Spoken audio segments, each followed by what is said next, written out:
Governor Westmore identifying several reasons for the housing crisis. One, there's not enough housing, and two, costs to rent and own are too high.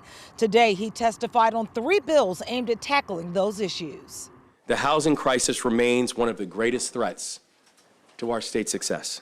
Governor Moore calls this the most comprehensive housing package introduced in years, aimed at expanding affordable and available housing, federal funding, and protections for renters. We get all around the state, in urban, rural, and suburban areas. And the thing we repeatedly are hearing from people is that housing is a challenge. He says there's a 96,000 unit shortage in the state, and 30% of younger Marylanders would consider leaving the state because of housing. We're talking about people who are in the community, who are working in the community, but oftentimes just their salaries cannot keep up with market rates that continue to push. A delegate from Baltimore County raised concerns about building in areas with existing infrastructure issues like roads and schools. Not only are the safeguards in place, the legislation was done truly in partnership with the local jurisdictions and the local leaders. He says HB 693, the Renters' Rights and Stabilization Act of 2024, creates pathways to better support renters. By doing certain basic things like increasing a filing fee, which right now in the state of Maryland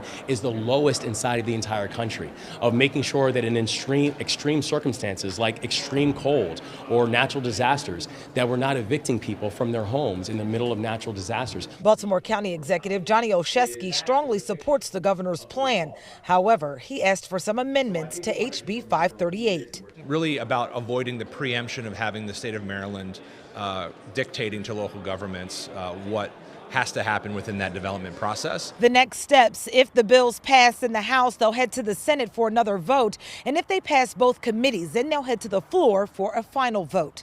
In Annapolis, I'm Janine Donaldson for WBAL TV 11 News.